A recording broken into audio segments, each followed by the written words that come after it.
మాట్లాడటం చూసిన తర్వాత నేను అప్పుడే చెప్పాను, ఇంతకన్నా నీచమైన ఘోరమైన కార్యక్రమం ఇంకోటి ఉండదు. నేను వెంకటేశ్వర స్వామిని నమ్ముతున్నాను, మీరు కూడా వెంకటేశ్వర స్వామి భక్తుడని చెప్తారు కాబట్టి రండి ప్రమాణ స్వీకారం. నేను చేయటానికి సిద్ధంగా ఉన్నా. వెంకటేశ్వర స్వామి పాదాల చెంత ప్రమాణం చేస్తాను. నేను నా కుటుంబంతో సహా వచ్చేస్తాను. మా పాలనలో ఎటువంటి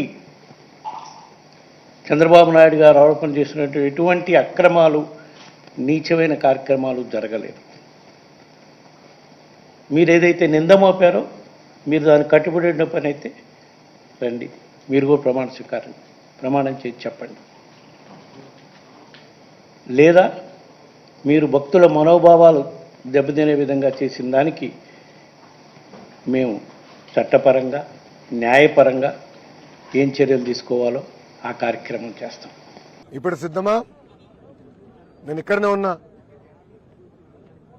ఉన్నా. రిపోర్ట్ క్లారిటీ ఇంకేం కావాలి ఆయనకి? అంటే ఆయనకి గ్రిప్ లేదా? ఈయోగా ఉన్నప్పుడు ఆయన తెలియదా ఏం జరిగిందో? ఆనాడు ఏం చెప్పారండి వైవి సుబ్బారెడ్డి గారు ఒక మీటింగ్ లో? అవుతే ఏముంది ఒక 5,000 పెంచుదాం, అవుతే ఏముంది ఒక 10,000 పెంచుదాం, ఫీ అవుతే ఏముంది 15,000 పెంచుదాం అన్నాడు.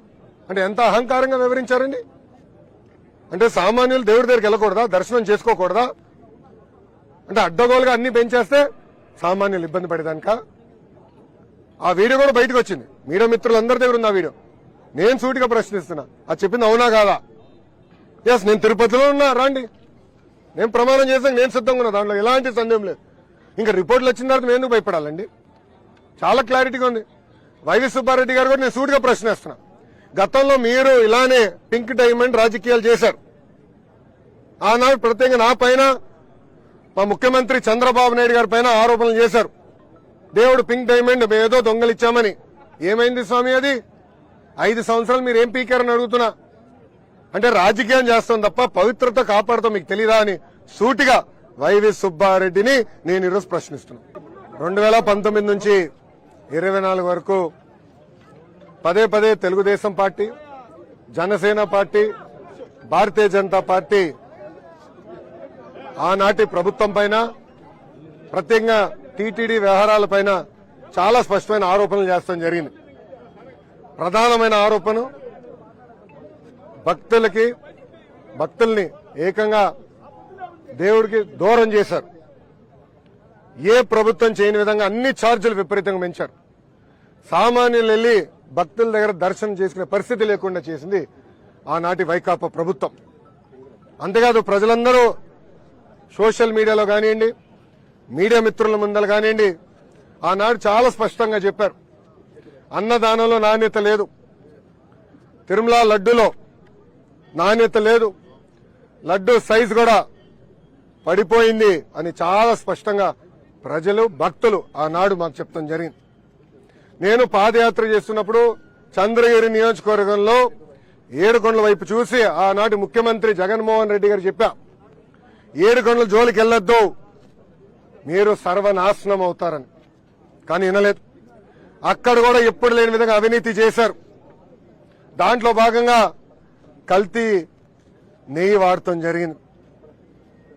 తెలుగుదేశం పార్టీ అంటే ఎన్డీఏ ప్రభుత్వం ఏర్పడిన వెంటనే కొత్త ఈఓని నియమించి ఈఓ గారికి అన్ని పవర్స్ ఇచ్చి మొత్తం ప్రక్షాళన చేయండి వ్యవస్థల్ని, గతంలో జరిగిన పొరపాట్లు జరగకూడదు, నెయ్యి టెస్ట్ చేయండి, బియ్యం టెస్ట్ చేయండి, కూరగాయలన్నీ టెస్ట్ చేయండి, నాణ్యత మనం మెయింటైన్ చేయాలని చంద్రబాబు నాయుడు గారు ఆదేశాలు జారీ చేసి పంపిస్తాం జరిగింది.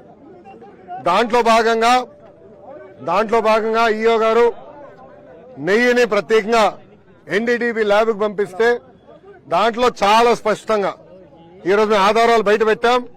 చాలా స్పష్టంగా పంది మాంసం ఉందని, అదేవిధంగా బీఫ్ ఫ్యాట్ ఉందని, ఫిష్ ఆయిల్ అంటే చేప ఉందని చాలా స్పష్టంగా రిపోర్ట్లో వచ్చింది. చంద్రబాబు నాయుడు గారు ఏమైనా మాట చెప్తే ఆధారాలతో చెప్తారు. అందుకే నేను చెప్పారు, ఈ రోజు ఆధారాలు మేము బయట పెట్టాం. ఇంకా నేను చాలా బాధేస్తుంది. గతంలో ఎంతో మంది ముఖ్యమంత్రులు చూసాం, ఎన్నో ప్రభుత్వాలు మేము చూసాం, కానీ గత ప్రభుత్వం లాంటి ప్రభుత్వం ఏనాడు చూడలేదు.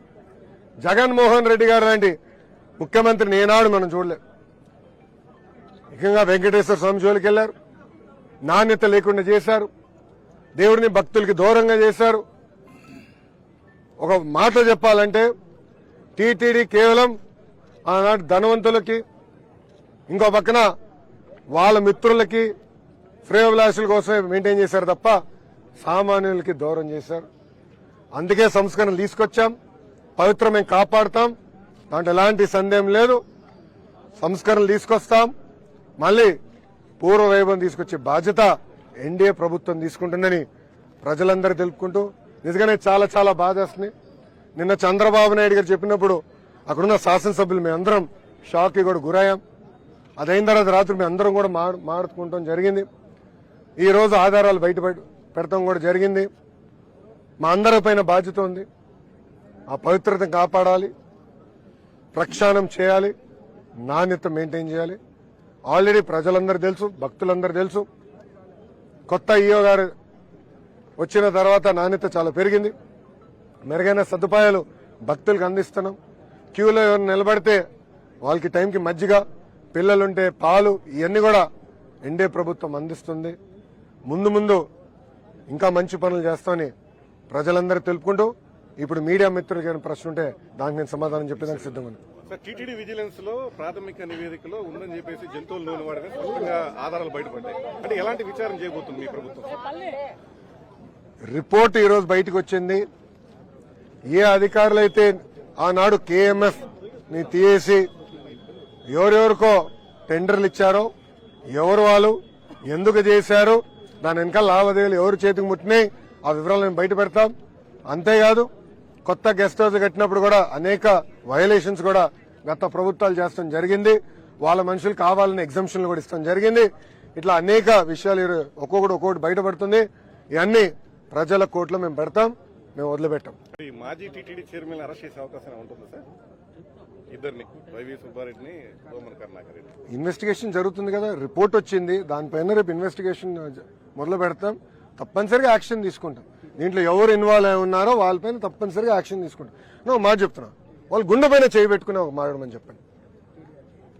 నేను సూటిగా వాళ్ళని అడుగుతున్నా, ఎందుకు మీరు కేఎంఎఫ్ కాదని ఇతర ప్రైవేట్ సంస్థలకి మీరు నెయ్యి టెండర్ అందజేశారు? సూటిగా ప్రశ్నిస్తున్నా, గుండె పైన చేయబెట్టుకుని మాట్లాడమని చెప్పండి. ఎంత అన్యాయమో చెప్పండి. కేఎంఎఫ్ ఏంటండి? It's cooperative Karnataka milk federation. Pure cow గీతో నెయ్యి తయారు చేస్తారు, ఆవు పాలతో నెయ్యి తయారు చేస్తారు. అలాంటి కంపెనీ కాదని కావాలని వేరే వాళ్ళని తీసుకొచ్చి ఇప్పుడు వాళ్ళ లావాదేవీలకి టెండర్లు అప్పగించారు. ఇప్పుడేమైంది? అన్ని వాస్తవాలు బయటపడుతున్నాయి. మేము వదిలిపెట్టాం ఈ విషయం.